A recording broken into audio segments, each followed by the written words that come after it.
Hello నమస్తే బాబు, మీ పేరు? Ram Narsaiah. MP elections వస్తున్నాయి కదా సార్, ఏ పార్టీకి ఎక్కువ సీట్లు వచ్చే అవకాశం ఉంది? బీజేపీకి ఎక్కువ వస్తాయి. బీజేపీని. ఉమ్. మరి బీజేపీ అంటున్నారు, ఇక్కడ మీ మల్కాజ్గిరిలో ఈటెల రాజేంద్ర గారు పోటీ చేస్తున్నారు, బీజేపీ నుండి గెలుస్తారా? గెలుస్తారు, ఈజీగా గెలుస్తాడు. ఎందుకని అంత నమ్మకం అండి? ఆయన ఉద్యమాల్లో పాల్గొన్నాడు, పార్టీ పక్క పెట్టు. ఆయన నలుగురు జనాలలో తెలిసిన వ్యక్తి. వస్తాడు. కానీ తెలంగాణ వాసైనా నాన్ లోకల్ అంటున్నారు కదా మల్కాజ్గిరి. నాన్ లోకల్ లేదు ఆయన. మొత్తం తెలంగాణ మొత్తం ఆయన పేరుంది. నాన్ లోకల్ అని కాదు. కాకపోతే అక్కడ ఉంటే ఇప్పుడు ఇక్కడ మాత్రం ఆయన పేరు మాత్రం ఫస్ట్ ఉంది ఆయనది. నాన్ లోకల్ అనేది కాదు, తెలంగాణ మొత్తం ఆయన పేరు తెలియని వాళ్ళు లేరు.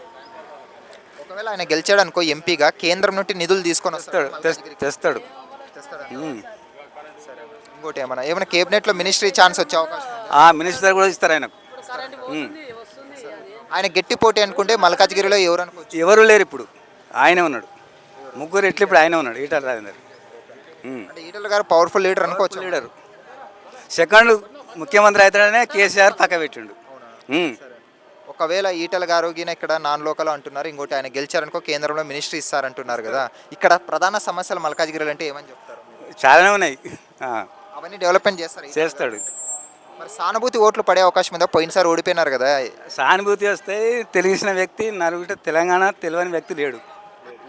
ఈటల గారు సరే, భారీ మెజార్టీ. Okay, thanks. నో మనిషి.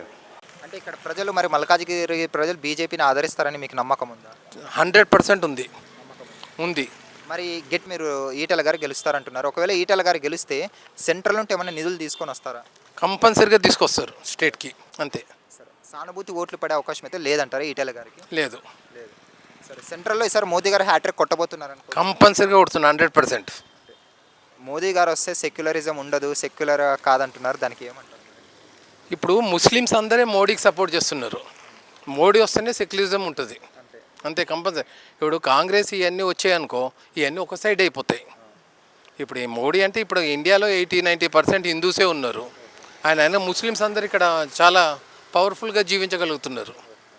Okay, thanks. Thank you. Hello, మీ పేరు? నా పేరు సూరజ్ కుమార్. ఎంపీ ఎలక్షన్లు వస్తున్నాయి సార్, ఏ పార్టీకి ఎక్కువ సీట్లు వచ్చే అవకాశం ఉంది?